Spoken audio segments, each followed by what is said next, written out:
Señor, no suba a ese coche. Nadie entendía por qué un humilde jardinero se atrevía a detener a un hombre tan poderoso justo cuando estaba a punto de salir de casa. Aquellas palabras salieron de su boca con la voz temblorosa y el rostro completamente pálido. Llevaba 15 años trabajando en aquella finca y, durante todo ese tiempo, su patrón apenas había intercambiado unas pocas palabras con él. Sin embargo, aquella mañana decidió arriesgarlo todo para detenerlo. Dicen que las personas que menos hablan suelen ser las que más observan. Y, muchas veces, aquellos a quienes apenas miramos son precisamente quienes nos ofrecen la ayuda más sincera cuando más la necesitamos. Quizá por eso esta historia no habla solo del peligro, sino también del inmenso valor que puede esconder un simple acto de bondad. Y antes de seguir, permíteme desearte salud y paz. Dime, ¿desde qué país y a qué hora estás viendo esta historia? Aquella mañana de primavera amaneció serena en las afueras de Sevilla. Los primeros rayos del sol teñían de oro los naranjos del jardín, mientras el sonido lejano de las campanas acompañaba el despertar de la ciudad. Todo parecía seguir el mismo ritmo de siempre. A las 8 en punto, la puerta principal de la villa se abrió. Alejandro Navarro apareció con un impecable traje azul marino. En una mano llevaba un maletín de cuero y en la otra revisaba los primeros correos del día. Su mente ya estaba en la reunión que lo esperaba en Córdoba. Desde la terraza, Isabel le dedicó la misma sonrisa serena de cada mañana. No vuelvas demasiado tarde. Esta noche cenaremos juntos. Alejandro levantó apenas la mano sin apartar la vista del teléfono. Haré lo posible. Era la respuesta que llevaba años repitiendo. Entre los rosales, los olivos y los naranjos, Mateo Ruiz trabajaba desde hacía más de una hora. Empujaba despacio un pequeño carro cargado de herramientas. Su espalda ligeramente encorvada era la huella de muchos años podando árboles, cargando sacos de tierra y cuidando cada rincón de aquella finca. Sus manos ásperas hablaban por él mucho mejor que las palabras. Llevaba 15 años trabajando para la familia Navarro, y durante todo ese tiempo, Alejandro apenas había cruzado unas pocas frases con él. Mateo nunca lo tomó como una ofensa. Había aprendido que algunos hombres vivían tan entregados a sus negocios que terminaban dejando de ver a quienes caminaban a su lado. Pero aquella mañana era diferente. Desde la noche anterior no había logrado conciliar el sueño. Una y otra vez regresaba a su memoria la conversación que había escuchado detrás del viejo invernadero mientras guardaba unas herramientas. Reconoció enseguida la voz de la señora Isabel. Hablaba con un hombre desconocido. Estuvo a punto de alejarse, hasta que una frase lo dejó completamente inmóvil. Todo estará terminado mañana por la mañana. Con las manos temblorosas, sacó un viejo teléfono del bolsillo y activó la grabadora sin hacer el menor ruido. Ahora aquel aparato seguía oculto dentro de su chaqueta, y pesaba como si llevara una piedra sobre el pecho. Mateo observó cómo Alejandro avanzaba hacia el coche negro estacionado junto a la entrada. El supuesto conductor esperaba con la puerta trasera abierta. Comprendió que, si permanecía callado, jamás volvería a dormir en paz. Respiró hondo.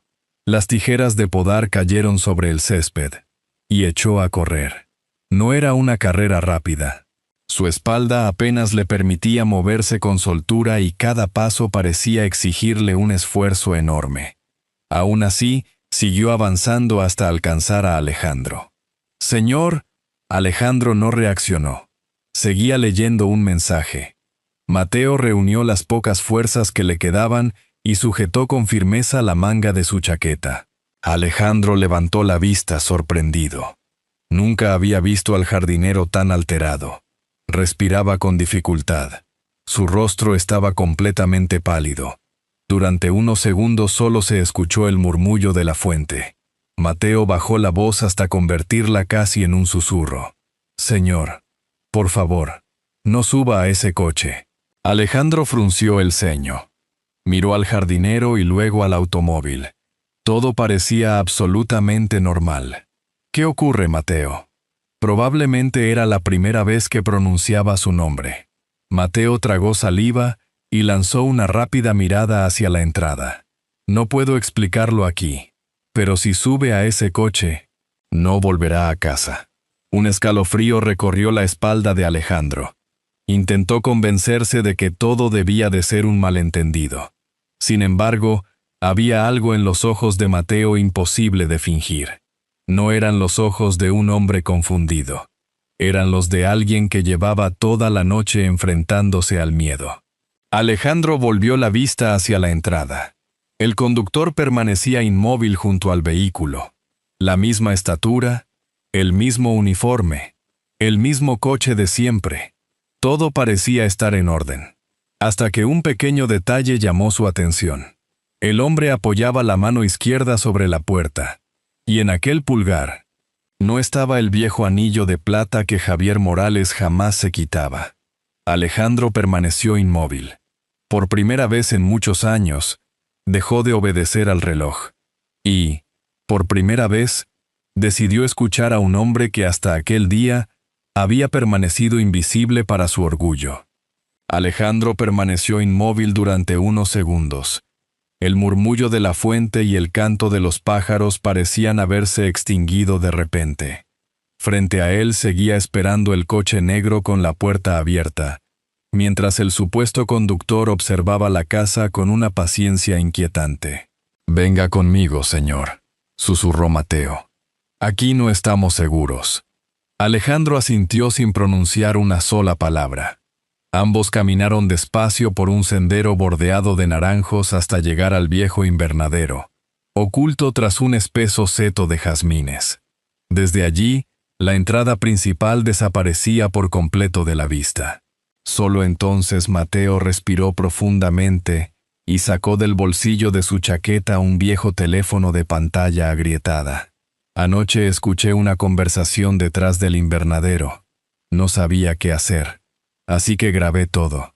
Le tendió el aparato con las manos temblorosas.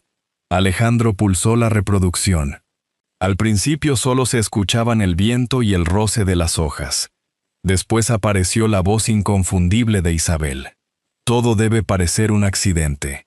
Saldrá de casa a las 8, subirá al coche sin sospechar nada y nadie hará preguntas.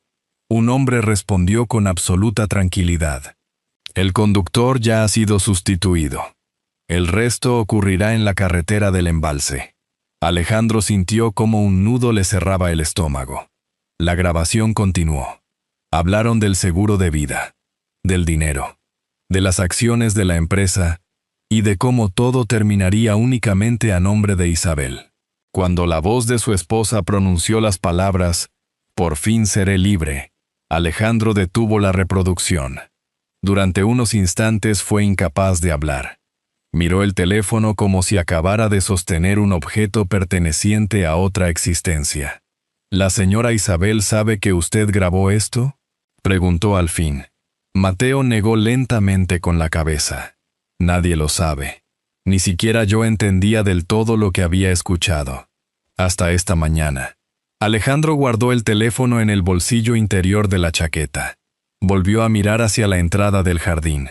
El falso conductor seguía esperando, como si el tiempo jugara a su favor. Sin perder la calma, sacó el móvil y marcó un único número. Carlos Medina respondió casi de inmediato. «Pensaba que ya ibas camino de Córdoba. He cancelado el viaje». Al otro lado de la línea se hizo un breve silencio. Carlos conocía aquella voz desde hacía más de 20 años. Solo la había escuchado así en 2 ocasiones. «Necesito que revises mi póliza de seguro de vida. Todos los cambios realizados durante los últimos 2 años. Quiero esa información antes del mediodía. No hables con nadie más». «¿Qué está pasando?». Alejandro lanzó una rápida mirada hacia Mateo. «Acabo de descubrir que alguien lleva demasiado tiempo preparando mi muerte». Carlos no hizo más preguntas. «Dame 1 hora. También llamaré a Lucía Herrera. Lleva años investigando delitos financieros y sabe cómo moverse sin levantar sospechas». La llamada terminó. Alejandro marcó un segundo número. Esta vez respondió Javier Morales. Buenos días, señor. Javier, ¿dónde estás? En casa. Hoy tenía el día libre. La empresa me avisó la semana pasada de que otro conductor cubriría el viaje. Alejandro cerró lentamente los ojos. Aquella respuesta despejó la última duda. Escúchame con atención. No te acerques a la villa. Quiero que vengas a Sevilla, pero espera mis instrucciones. ¿Ha ocurrido algo? Sí. Y necesito que sigas confiando en mí. Después de colgar, Alejandro permaneció unos segundos en silencio. Todo encajaba con una precisión aterradora. El cambio del conductor, la grabación, el seguro, la serenidad con la que Isabel había fingido aquella mañana. Nada había sido improvisado. Era un plan preparado desde hacía mucho tiempo. Mateo seguía de pie frente a él, con las manos entrelazadas y la mirada baja. Parecía más preocupado por Alejandro que por sí mismo. Gracias, dijo Alejandro con sinceridad. Mateo negó despacio. Solo hice lo que mi conciencia me pedía. Alejandro sostuvo su mirada. Sabía que aquello no era cierto. Muchos habrían guardado silencio. Muchos habrían decidido que no era asunto suyo. Pero aquel hombre, con quien apenas había compartido unas pocas conversaciones en 15 años, había arriesgado su trabajo y quizá su propia seguridad para salvarle la vida. Alejandro respiró profundamente. A partir de ese instante tendría que representar el papel más difícil de toda su existencia. Volvería a entrar en aquella casa. Miraría a Isabel a los ojos. Sonreiría como si nada hubiera cambiado. Solo así descubriría hasta dónde era capaz de llegar la traición. Mientras ambos regresaban lentamente hacia la villa, Alejandro comprendió que el lugar donde había construido toda su vida acababa de convertirse en el escenario más peligroso que jamás había pisado. Atravesar la puerta principal aquella noche exigió a Alejandro una serenidad que ni siquiera sabía que poseía. Cada paso hacia el interior de la villa era un paso más dentro de la mentira que estaba obligado a representar. Isabel apareció en el recibidor con una sonrisa cálida. «¿Ya estás en casa?» Empezaba a preocuparme. Alejandro le devolvió la sonrisa con la misma naturalidad de siempre. La reunión se canceló. Ha sido un día extraño. Ella se acercó para acomodarle la corbata con un gesto lleno de familiaridad. Durante un breve instante sus manos vacilaron. Apenas un segundo, antes de volver a sonreír. Lo importante es que estás bien. Alejandro sostuvo su mirada. Era la misma mujer con la que había compartido casi 3 décadas de vida. Pero ahora cada palabra sonaba distinta. Detrás de aquella sonrisa solo veía la grabación que seguía guardada en el bolsillo interior de su chaqueta. Aún así, no permitió que ninguna emoción aflorara en su rostro. «Tengo hambre», dijo con absoluta calma. «Tu cena favorita ya está lista». La mesa estaba preparada con el mismo cuidado de siempre. Había pan recién horneado, aceite de oliva, jamón ibérico y una cazuela de rabo de toro cuyo aroma llenaba el comedor. Isabel hablaba con total normalidad sobre asuntos cotidianos mientras servía 2 copas de vino. Alejandro respondía con frases breves. Cada gesto parecía ensayado. Cada sonrisa ocultaba una intención. Y cada silencio pesaba más que el anterior. En un momento de la cena, Isabel levantó la vista. «¿Sigues viajando a Córdoba el viernes?» Alejandro dejó lentamente la copa sobre la mesa. «Sí. Carlos ya ha reorganizado la reunión». Ella asintió con aparente tranquilidad. «Me alegra. Últimamente trabajas demasiado». Aquellas palabras le atravesaron el pecho. Durante años creyó que Isabel se preocupaba sinceramente por él. Ahora comprendía que incluso aquella conversación podía formar parte de una mentira cuidadosamente construida. Después de cenar permanecieron unos minutos en el salón. Isabel hojeaba una revista mientras Alejandro fingía revisar unos informes. Ninguno parecía incómodo, pero el silencio decía mucho más que cualquier conversación. Cuando el reloj marcó las 10:30, Isabel se puso en pie. Estoy cansada. Creo que me iré a dormir. Alejandro sonrió. Descansa. Esperó unos 20 minutos antes de abandonar el salón. Salió discretamente al jardín y recorrió los senderos iluminados por las pequeñas farolas hasta encontrar a Mateo guardando las últimas herramientas del día. El jardinero levantó la vista. Señor. Alejandro permaneció unos segundos en silencio.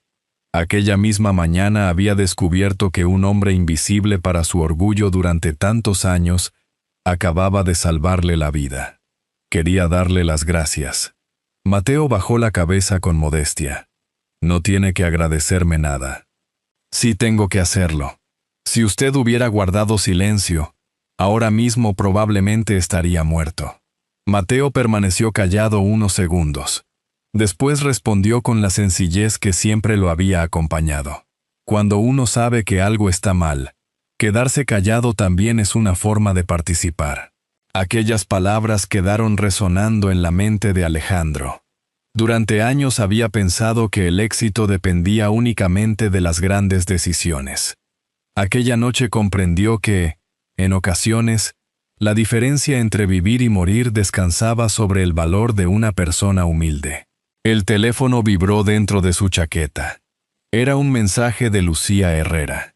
Hemos identificado al hombre que aparecía junto a Isabel. Utiliza el nombre de Diego Salazar, pero ha empleado varias identidades falsas durante los últimos años. Todo indica que esta no es la primera familia adinerada a la que se acerca. Un escalofrío recorrió el cuerpo de Alejandro. La verdad era todavía más oscura de lo que había imaginado. Guardó el teléfono y dirigió la mirada hacia la casa. La luz del dormitorio principal seguía encendida. Comprendió que acudir inmediatamente a la policía no bastaba.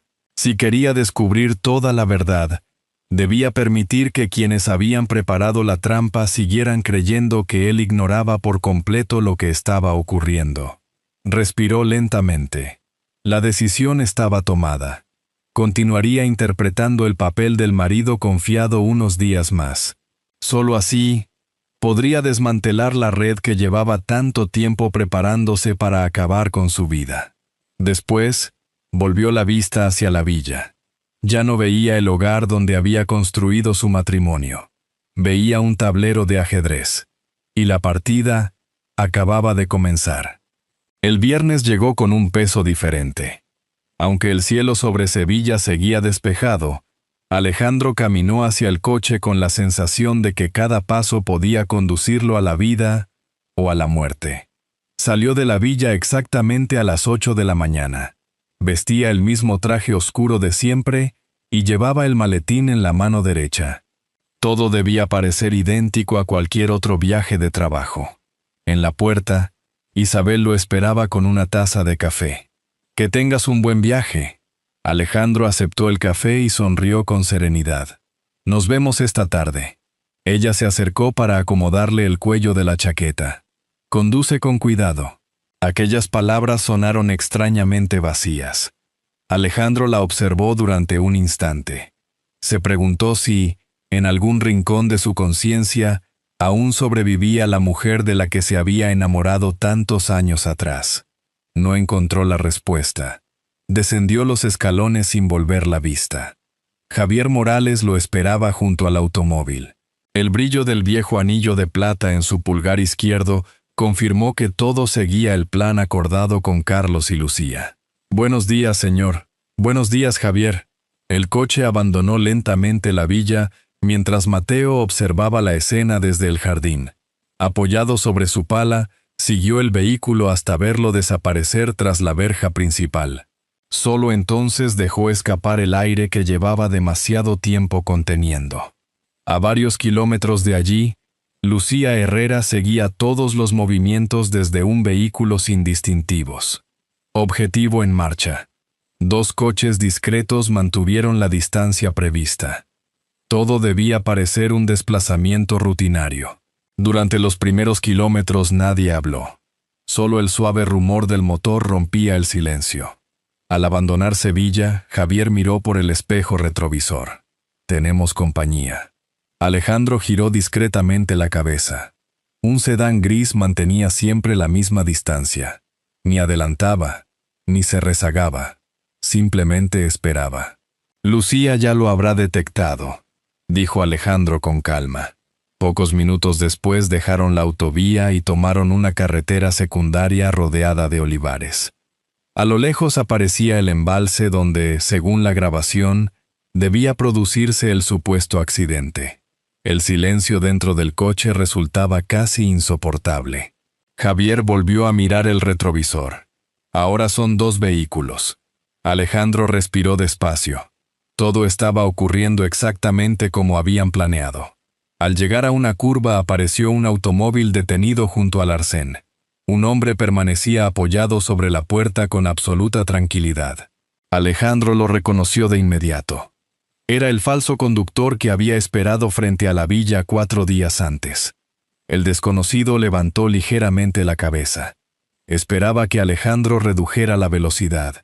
Esperaba cerrar allí el plan que llevaba meses preparando. Pero ocurrió algo muy distinto.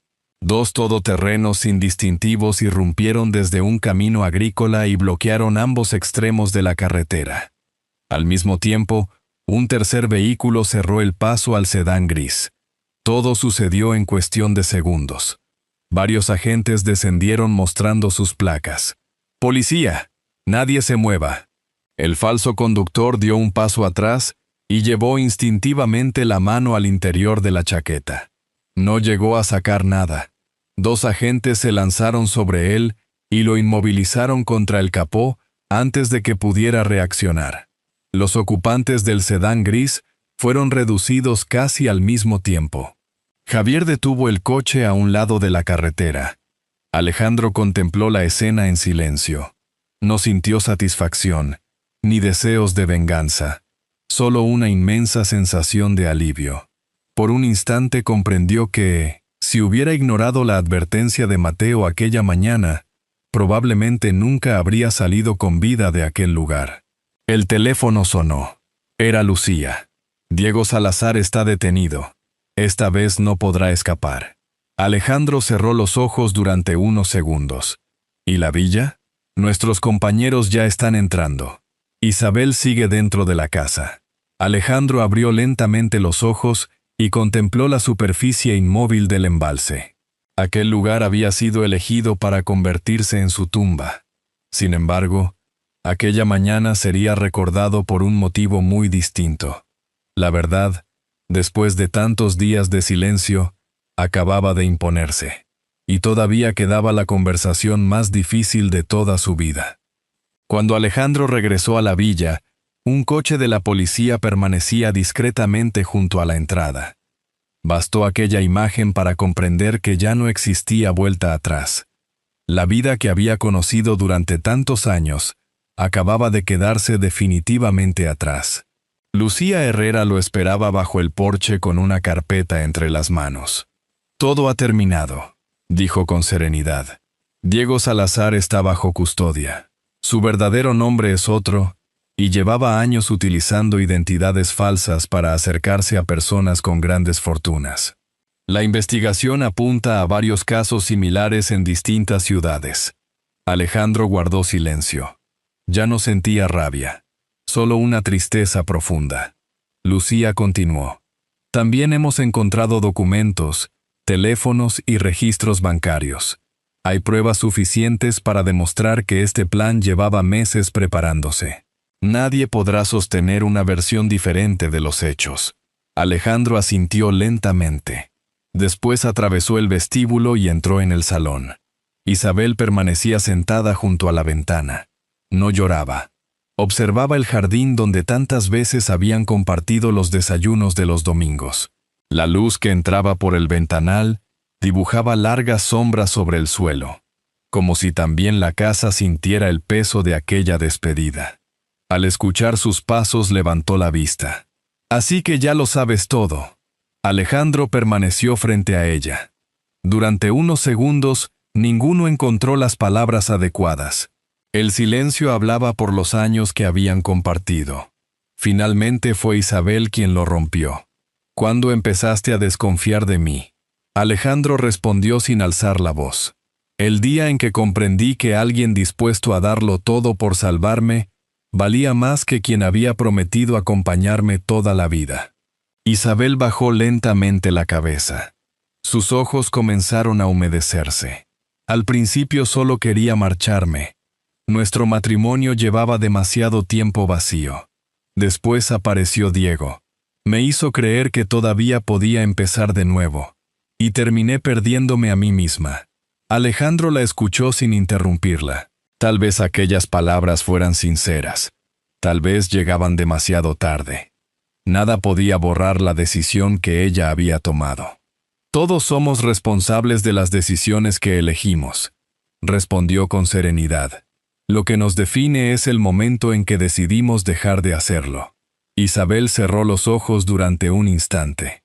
Sabía que no existía explicación capaz de borrar aquella traición. En ese momento, 2 agentes entraron en el salón. Lucía se acercó con respeto. «Señora Navarro, debemos marcharnos». Isabel se puso en pie lentamente. Antes de abandonar la casa, dirigió una última mirada hacia el jardín. Allí estaba Mateo. Con la espalda ligeramente encorvada, recogía unas ramas secas junto a un rosal, completamente ajeno al silencio que reinaba en el interior de la villa. Solo entonces, comprendió que aquel humilde guardián de la finca había cambiado el destino de todos. Los agentes la acompañaron hasta el vehículo policial. La puerta se cerró con suavidad. El coche abandonó la villa sin hacer sonar la sirena. Alejandro permaneció inmóvil observándolo desaparecer al final del camino. No sintió alivio, ni satisfacción. Solo el peso de una historia que terminaba de la manera más amarga. Durante unos instantes permaneció contemplando la verja ya cerrada, consciente de que algunas heridas tardan mucho más en cicatrizar que cualquier pérdida material. Cuando el silencio volvió a adueñarse de la finca, Mateo dejó sus herramientas y caminó despacio hacia él. ¿Se encuentra bien, señor? Alejandro tardó unos segundos en responder. No lo sé, pero sigo aquí gracias a usted. Mateo sonrió con la humildad de siempre. Entonces todavía tiene tiempo para vivir de otra manera. Aquellas palabras quedaron suspendidas entre los dos. Alejandro levantó lentamente la vista. Comprendió que había dedicado demasiados años a construir una empresa mientras descuidaba a las personas que daban verdadero sentido a su vida. Y en ese mismo instante, decidió que jamás volvería a cometer el mismo error. 6 meses después, la Villa Navarro seguía despertando cada mañana bajo la luz cálida de Sevilla. Quienes atravesaban la finca descubrían enseguida que algo había cambiado. No en los jardines, sino en las personas que los recorrían. Alejandro ya no era el primero en encerrarse en su despacho. Ahora comenzaba cada jornada caminando despacio entre los senderos. Saludaba por su nombre a cada trabajador, preguntaba por sus familias y, por primera vez en muchos años, encontraba tiempo para escuchar antes de dar una orden. La empresa también había cambiado. Delegó gran parte de sus responsabilidades y creó un fondo para ayudar a los empleados que atravesaran momentos difíciles. Durante demasiado tiempo creyó que el éxito se medía únicamente por los beneficios. Ahora entendía que también podía construirse sobre la confianza y la gratitud. Mateo seguía cuidando el jardín con la misma discreción de siempre. Su espalda ligeramente encorvada continuaba inclinándose sobre los rosales cada mañana, mientras Alejandro insistía en acompañarlo siempre que el trabajo se lo permitía. Una mañana de domingo, Alejandro salió al jardín con 2 tazas de café recién hecho. Encontró a Mateo sentado bajo el viejo olivo que dominaba la finca, contemplando cómo el viento movía lentamente las ramas. «Pensé que hoy le vendría bien un descanso», dijo mientras le ofrecía una taza. Mateo sonrió agradecido. Durante unos minutos ninguno de los dos habló. Era el silencio sereno de quienes ya no necesitaban explicar nada. A lo lejos comenzaron a sonar las campanas de la iglesia del barrio. Algunos gorriones revoloteaban entre los naranjos y una ligera brisa hacía bailar las hojas del olivo. Alejandro respiró profundamente. Hacía mucho tiempo que una mañana cualquiera no le parecía un regalo. Después de un rato, tomó unas tijeras de podar que descansaban sobre el banco de piedra. ¿Me enseñaría a cuidar estos rosales? Mateo dejó escapar una leve sonrisa. Será un placer, señor. Comenzaron a trabajar despacio. Alejandro imitaba cada movimiento mientras Mateo corregía con paciencia la posición de sus manos. Las rosas no entienden de prisas, dijo el jardinero con voz tranquila. Si uno quiere que florezcan, primero debe aprender a cuidarlas. Alejandro observó la rama que acababa de podar. Sonrió. Creo que ocurre exactamente lo mismo con las personas. Mateo levantó la vista y respondió con una silenciosa inclinación de cabeza. Aquellas palabras resumían todo lo que Alejandro había aprendido durante los últimos meses. Mientras seguían trabajando, recordó cuántas veces había atravesado aquel mismo jardín sin detenerse siquiera a saludar a quien lo cuidaba desde hacía 15 años.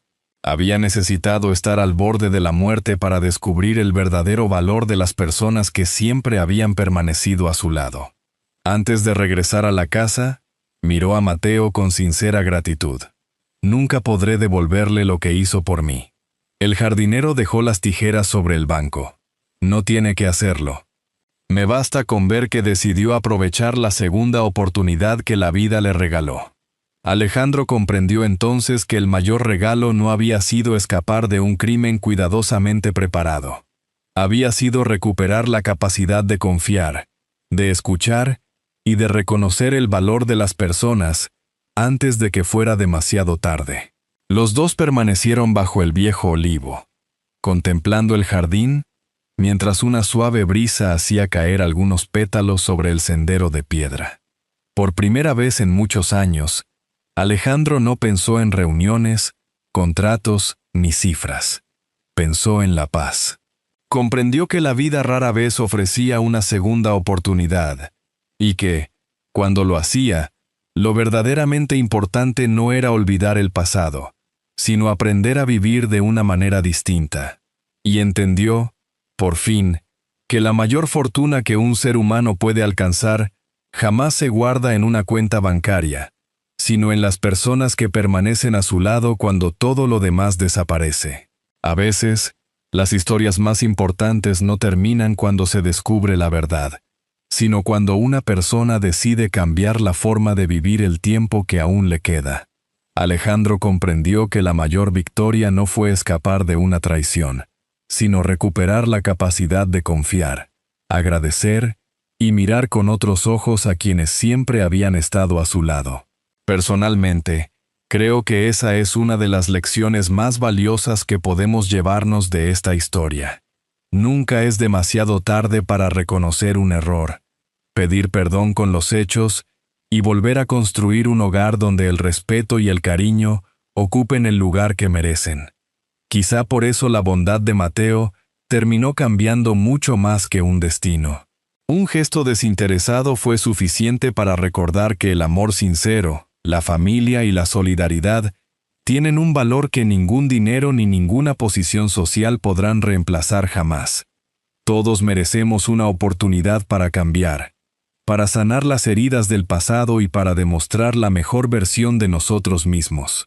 La felicidad no siempre llega cuando conseguimos más, sino cuando aprendemos a vivir también para los demás. Al fin y al cabo, igual que una lámpara encendida junto a una ventana puede guiar a un viajero en la oscuridad, un solo acto de bondad puede iluminar toda una vida. Si esta historia ha tocado su corazón, me encantará leer su opinión. Escriba un 1 en los comentarios si le ha gustado esta historia, o un 0 si cree que puede mejorar y desea compartir alguna sugerencia. Cada comentario ayuda a crear una comunidad donde las buenas historias siguen uniendo a las personas. Y, si desea seguir disfrutando de relatos como este, será un verdadero placer contar con su compañía suscribiéndose al canal. Esta es una historia adaptada con fines narrativos e inspiradores. Aunque algunos hechos o personajes han sido recreados, El mensaje sobre la bondad, el perdón y el valor de la familia sigue siendo profundamente humano y universal.